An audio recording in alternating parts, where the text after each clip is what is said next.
Asteroid City, Farm Route 6, mile 75. I'm gonna get a job soon. Oh, yeah? I can get a phone and talk to my girl. You ain't got no girl. You will be the son of heaven. A look ahead to the French Riviera's annual film fest, Riley Keough's directorial debut, and Bertolucci's sweeping portrait of turbulence and change in 20th century China. That's all coming up on today's film show, and for that, I'm joined by critic Lisa Nesselson, who's back in the studio. Welcome back, Lisa. I've always wanted to say this. It's great to be back. Well, we're starting off with the 76th Cannes Film Festival, arguably the world's biggest and most important film event. That starts on May 16th. You've been going to Cannes for 35 years now. Why is it so important? Well, most people like to have an idea of what they're about to see when they go out to a movie. I go to Cannes to see the world premieres of films before my colleagues start saying what they're about and ruining and giving away all the good parts. I go for the spirit of discovery. And it really did feel momentous to be present at the very first screening ever of Pulp Fiction or Blue is the Warmest Color or Midnight in Paris.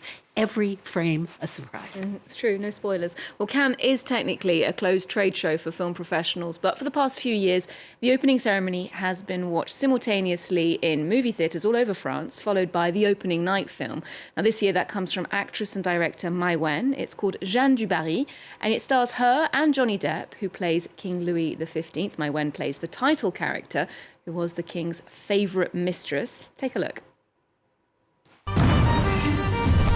La comtesse Jeanne du Barry. Surtout, ne regardez pas le roi dans les yeux. Ce serait perçu par la cour comme une invitation. Une invitation à quoi? À la bagatelle.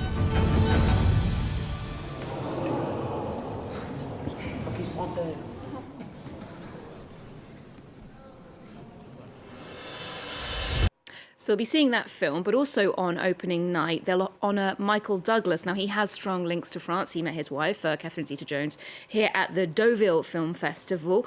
More generally, Cannes is a very, very international affair. You've got films from dozens of different countries. Mongolia is in the mix this year for the first time ever. What about what's on offer for our fellow English speakers? Oh, English speakers will have plenty to take in, such as Jonathan Glazer's The Zone of Interest, based on the novel by Martin Amis and set in Auschwitz. And incredibly, it's his first film since 2013's Under the Skin, starring Scarlett Johansson. Todd Haynes, who premiered his glorious documentary about the Velvet Underground in Cannes last year, is back with a film called May December. It's apparently about a well-known American couple in which the husband is 23 years younger than his wife, and their twins are about to graduate from high school. The cast of Wes Anderson's latest confection, Asteroid City, includes Tom Hanks, Scarlett Johansson, Tilda Swinton, and Adrian Brody. And here's a preview. Junior stargazers and space cadets. Each year we celebrate Asteroid Day, commemorating September 23rd, 3007 BC, when the arid plains meteorite made Earth impact.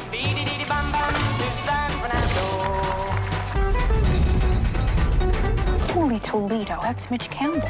You're very good in the one about the tramp in the brothel who gets amnesia and becomes a pediatrician. You were very authentic. Actually, maybe my favorite character ever. I don't know why nobody else liked it. Oh. So far, so Wes Anderson there. Now, Martin Scorsese's Killers of the Flower Moon is also slated for an out-of-competition slot at Cannes. That's also where you'll find the Indiana Jones and the Dial of Destiny film. That's from James Mangold.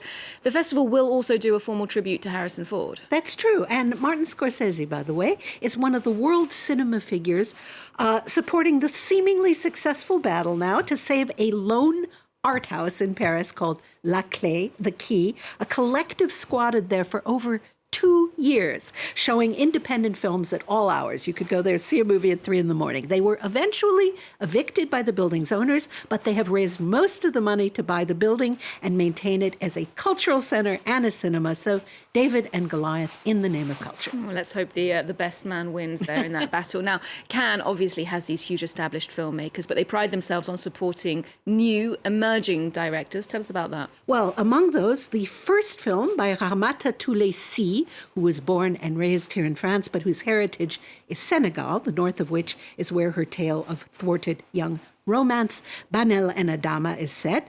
I'm very curious to see Last Summer by Catherine Breillat, who has been an outsider voice since 1976. She was last in competition in 2007 with fetchingly complex and steamy costume drama The Last Mistress, starring Asia Gentro. And this is a new film where a wife becomes very, very interested in her husband's very young son, teenager from a previous relationship. Okay. Well, indeed, speaking of young filmmakers, every year they give a prize to a first film. That's called the Caméra d'Or, or the Golden Camera at Cannes. Now, out this week in France is a film that won that prize last year. It's called War Pony. Now, this is an unusual American independent feature, co-directed by Riley Keough and Gina Gammell. Tell us a bit more about that. Well, this movie was 7 years in the making, and it's a collaboration between the two women who directed it, that you mentioned, and their two additional screenwriters who live on the Dakota Indian Reservation, as do their two leading men.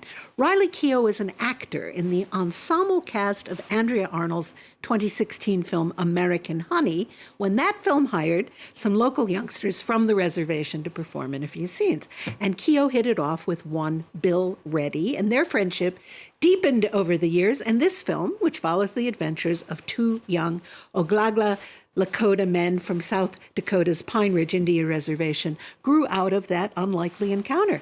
Bill is in his early 20s and Mato is 12. Now, there's a scheme to breed costly poodles and a gig shuttling young women from the reservation to a white man who can't really be said to value them for their brains or their personalities. Illegal drugs figure in the tale, as does a subtext of what does or doesn't remain of native traditions in an environment awash in consumer culture. Fascinating. Okay, well, let's take a look at War Pony. Yo, what could you do? I don't want you here no more. If you let me stay, I'll work for you for free. I don't speak Lakota.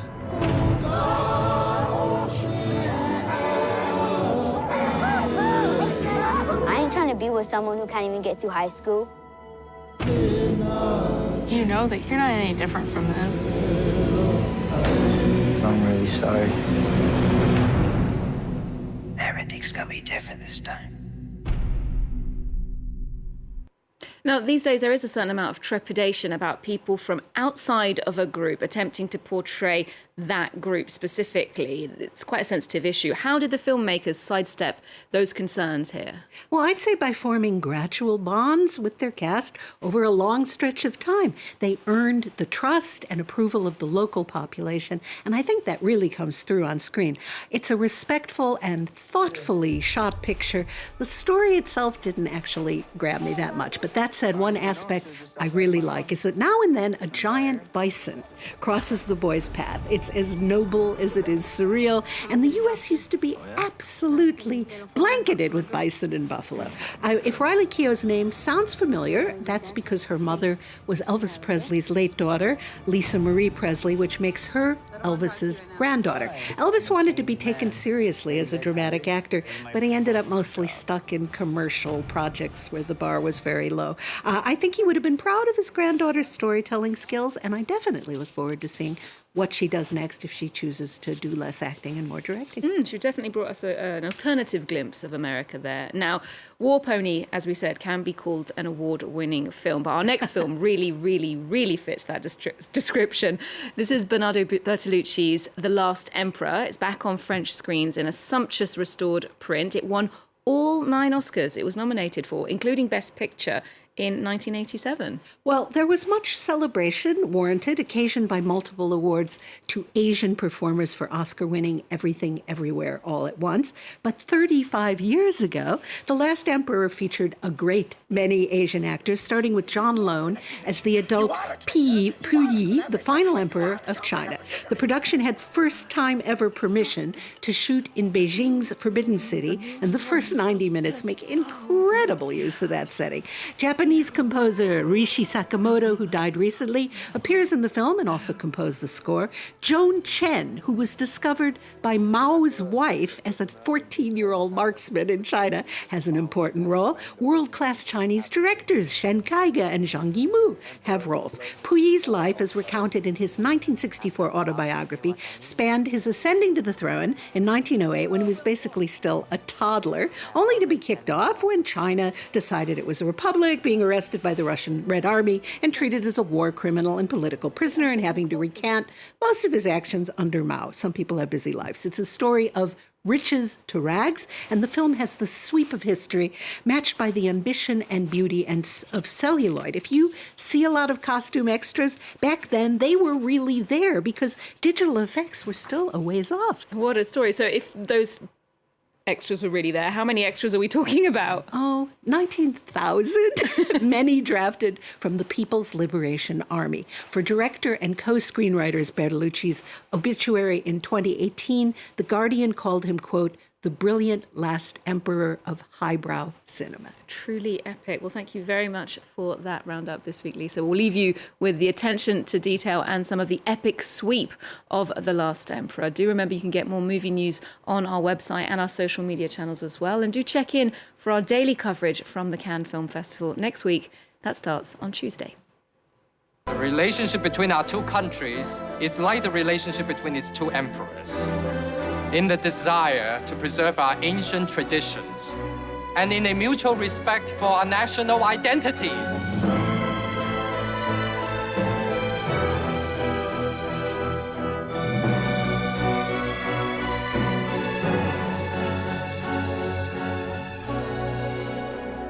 Do you think a man can become emperor again?